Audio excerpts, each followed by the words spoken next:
It's been 1 year since my wife and I built this small tropical inspired pond with its own trickling waterfall feature, and I'm going to give you an update on how the plants, the fish, the wildlife and the water is looking 1 year on.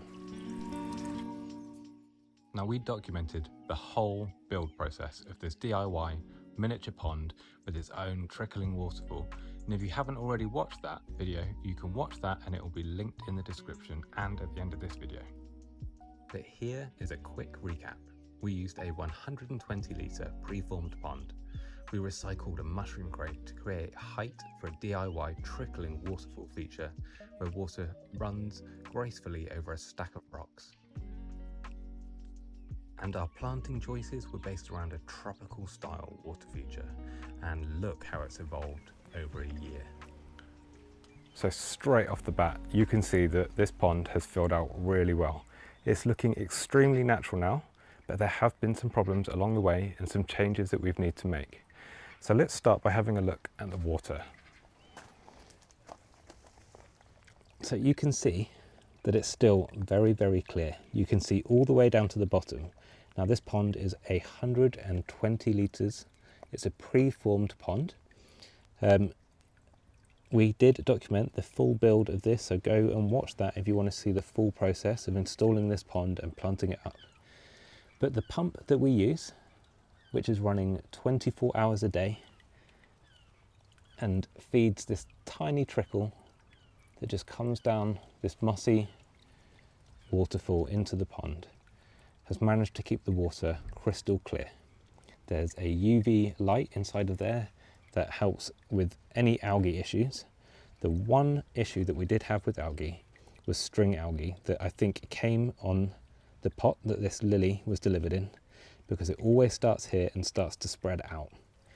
Now the thing that's fixed that is adding more plants into the pond. So these are using up any excess nutrients, which is going to help combat algae growth. And I've also added some healthy bacteria to treat the algae, and it does the trick really well. It took 2 doses. I'll show you the product that we used, and that has kept it crystal clear. I've cleaned the pump once. I should have been doing it every month, but I've cleaned it once in a year and it's been absolutely fine. I will do it after filming this video, and that will probably increase the flow on that trickle there a little bit too. The fish are fantastic. The goldfish have become very, very tame. Well, before I was waving my finger around. And the minnows have gotten to such a good size that the males now have their breeding colours on. And you actually see the water ripple like that before you see the minnows, because they are like missiles under the water darting around. They're about this big now, and they were tiny little fry when we had them delivered. Planting wise, I think it's all looking really, really natural, and it's definitely got that subtropical theme. So we'll start with the smaller plants at the front. We really wanted everything at the front to hide this plastic edge, and this area has been a problem area, and I couldn't figure out why. And it's because when my dog comes to drink out of the pond, this is where she puts her feet. So she flattens everything that we put here. So we will find something tougher that will survive in that spot.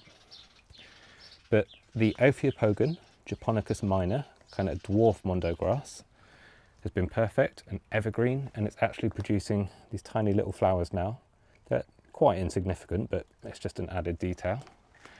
And this Sagina subulata has done incredibly well. I think the common name is Irish moss, but it's not a moss at all.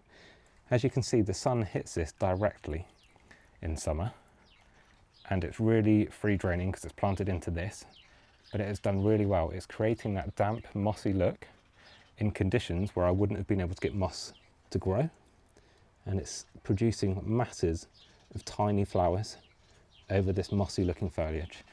And this is a favourite spot for our new resident frogs to sit just on the edge here. They kind of nestle themselves in, and it stays moist and cool, and they're sheltered and quite hidden from any predators that might spot them. This is a saxifraga.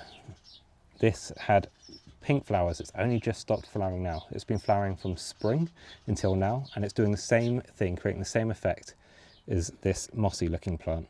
It's just kind of spreading outwards, spreading over the edge of the pond, so it hides the plastic and it softens the edge, so it's creating a much more natural looking water feature.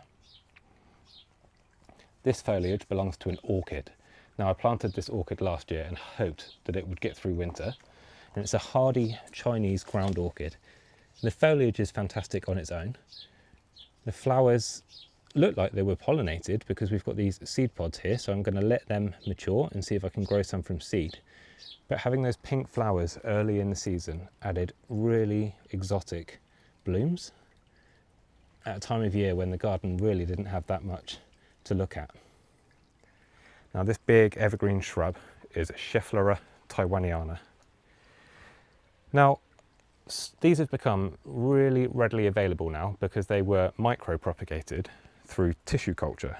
So that's basically they're reproduced from plant cells in lab conditions and then slowly acclimatized to grow in soil. And a lot of them have been really problematic. You get multiple growth points, the stems become really congested, and you never really get a healthy plant. But my tip for you would be to select the ones you find at the garden centre with one single stem that's growing healthily, because that's much more like how Schefflera wants to grow naturally.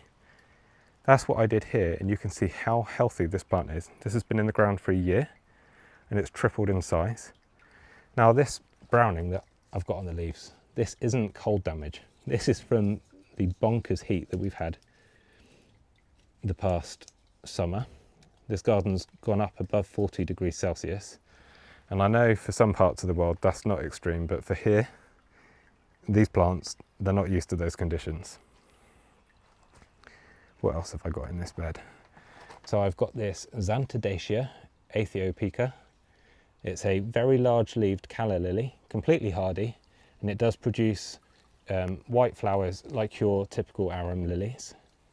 That was seed grown, and that was seed grown in the same batch as this one. Now, the seed packet was labelled Xanthidacea aethiopica white giant, and white giant means it's got these speckled leaves and it's a giant growing form. Now, both the forms are large, but this one's planted in the ground, so it's got slightly larger. But because they're seed grown, there's going to be natural variability, and this is one of the few that actually developed the white speckles, which is why this is the one that's planted in the ground, so it will bulk up, and in our garden's microclimate that should stay evergreen, and that should get up to about this sort of height and produce loads of those really cool looking white blooms.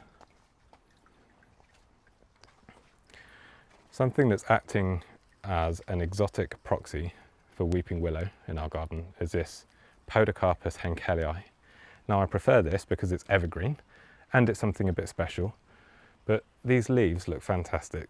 The way that it's kind of growing up, the stem is arching over and it's just hanging over the pond. It's adding a slightly oriental feel. But to have evergreen foliage like this, so that's evergreen, the Schefflera is evergreen, climbing hydrangea at the back is evergreen, so this pond feature looks really nice 12 months of the year. Plus you're getting evergreen height, so you get that structure year round. Now, the climbing hydrangea that I just mentioned is this one, Hydrangea seemanii. Now, it's got waxy evergreen leaves. Sometimes they can get a bit scorched by frost, but we went down to -6, just below -6 in our garden this winter, and this one really wasn't scorched at all. The only thing that has happened is the slugs and snails have found it, and looking here, this leaf that's curled up, looks like a caterpillar has made it its home. Like I say, we're trying to encourage wildlife, so I'm not going to do anything about that, because more caterpillars equals more birds, which is more enjoyment for me when I'm sat having a cup of tea in the morning. Now, between this climbing hydrangea, which will flower by the way, I think it needs to put on a bit more size first. It's a white flowering form. You get these golf ball sized flower buds and then it bursts open, and it's a real delicate, airy hydrangea flower head. I'm not a big fan of the mop head hydrangeas, but I do like lace cap type blooms. Now, I've tried to create a bit of a living wall by squeezing haphazardly some pots between the pickets in this fence. This is the hardy maiden's hair fern. It's Adiantum venustum, and there's a few of these dotted about, just adding kind of variation in leaf texture, and it is giving it kind of a budget living wall sort of appearance. So I think that's worked quite well. Then this one that's kind of photobombing here, this is the hardy colocasia or hardy elephant's ear, Colocasia pink china. Now typically us growers would tell you to make sure it's hardy, give it good drainage in winter to stop the underground corm from rotting. That's what I tell you to do, but what did I do? I stuck that corm in the water at the back of this waterfall feature, and that's where it lived all winter. And I was really surprised at the tail end of that experiment to see that it came back and came back with vigour. The leaves look a little bit chlorotic, but because its roots will be in the water, it will be helping to keep the water clear too, because all of the fish waste and kind of uneaten food will be feeding this, because it will be high in nitrogen, which will prevent algae from growing in the water. So we've got this nice system going. I like to try and do things as naturally as possible. We've got evergreen Acorus gramineus grass here, and it's got this yellowy leaf. I think this is a cultivar called Ogon. Hardy begonias tucked down, thriving in the shade. This is Begonia pedata feeder, and you can see there's actually a bloom tucked in there. And then hardy Dryopteris ferns along there, again softening the edge. They're native Dryopteris, so in the UK they're going to be absolutely fine. More ferns this side. And then this one is actually a fern, but you wouldn't necessarily think it looking at the leaf form. This is a Dryopteris, so it's the same genus as this, but the species is Seboldii, and it's a really thick-leaved Dryopteris fern. And when the leaves mature, you get this glaucous blue colour on them, so it's adding a bit of variation, a bit of foliage interest here. Now down just below that, again another moss-like plant. I think this one's called club moss commonly. This is Selaginella, and this is Selaginella kraussiana aurea, which is a gold form. You can see those golden yellow tips on the leaves. Now this one is half hardy, so it has put down roots there. It is slowly spreading over the edge of the pond, so it's going to help give that natural look, but we'll see whether it survives winter or not. That's just a chunk off a plant that I've got in the greenhouse to keep going if that one doesn't make it through. Now that leaf behind it is another Saxifraga. This one is Kinki Purple, named after Mount Kinki in Japan. Nice red leaf undersides, and these Saxifraga produce these spires of flowers. This one's just going over, and in bright sun you can't really see it there. Again, another delicate detail to a pond, and I think it's really key to have small details like these flowers and the tiny little leaves there when you're growing plants that have such big leaves, because the contrast between the two helps to show off the features of each. This is a plant we've dotted around the garden a lot this year. All of them have been grown from seed. It's Nicotiana lime green, and it's just a kind of pale green flowering form, and it has fantastic evening scent. And I think that pale green flower colour fits in perfectly with a foliage border. It's not kind of drawing too much attention away, but it's adding a bit of interest, and above all, evening scent. So when you are near this, as the sun's going down, it pumps out an incredible perfume.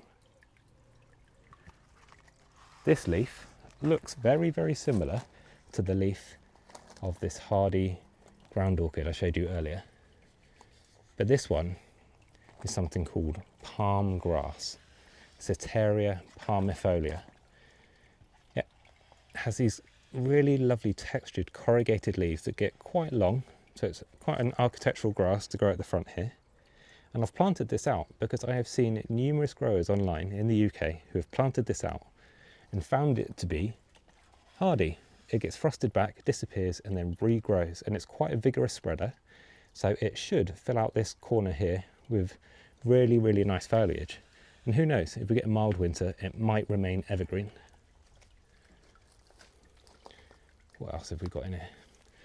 There's a small Fatsia camouflage, or the real name for it is Maruko Nishimi, but they kind of renamed it camouflage this year, I think, to try and market it in the UK. This climber is Hardenbergia violiaceae. So this is a winter flowering climber, and this is erring on the side of tender, but I'm hoping planted here with the warmth off of that wall, which bakes in the sun all afternoon, and under the canopy of this evergreen Magnolia grandiflora. The microclimate here might keep it frost-free and we might get some blooms. Now it's scrambling a bit and it doesn't really know which way to go. The idea was for it to come this way and fill in this gap where the hydrangea hasn't quite got to.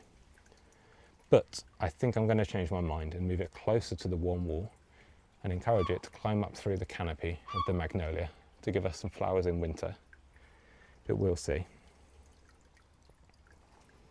I'm really, really pleased with how the plants have done, how the fish have done. And as I mentioned earlier, we have frogs that sit in the grass here. They sit on these stones and they've become so accustomed to us being out here that we can sit and weed around them and they don't move. They're happily sat there. Thankfully, the dog doesn't hassle them too much yet, but we are keeping an eye on that. And we've had a field mouse that scurries along. And we've got newts in the garden, and I have spotted the newt a couple of times in this pond, but they spend most of their time at a wildlife pond in the back of the garden, which is much smaller than this, but isn't home to any fish. So it's more of a sanctuary for them, more of a refuge, and it's probably more inviting for breeding because there's no predators in there. This is Cyperus alternifolius, and I'm growing it as a pond plant. It's in a container there. Really, really vigorous grower, which is why I wanted it in the pond, because again, it's going to suck up so many nutrients from the water column. We've got this dwarf lily, which is Pygmea rubra, yet to flower. I've put it in this corner because, as you can see, it gets a bit more sun. We've got this plant that I can't remember the name of. It was red-leaved, and then once the stems came above the water surface, they've turned green. And then this, which is a really popular oxygenating plant. The goldfish keep digging it up, so it is in lovely organised clumps, and it always ends up floating. But the combination of all of this, the plants that have their roots in the water, it's keeping the pond crystal clear, the fish happy, and it's just such a lovely spot to sit and enjoy the evening. And if you haven't got a water feature in your garden, I urge you to give it a go. I will link the video showing you how we built this one and how we planted it all up and built that little trickling water feature, so that you can watch that and maybe think about building something even tiny in your own garden. Thank you so much for watching. I will see you all in the next one.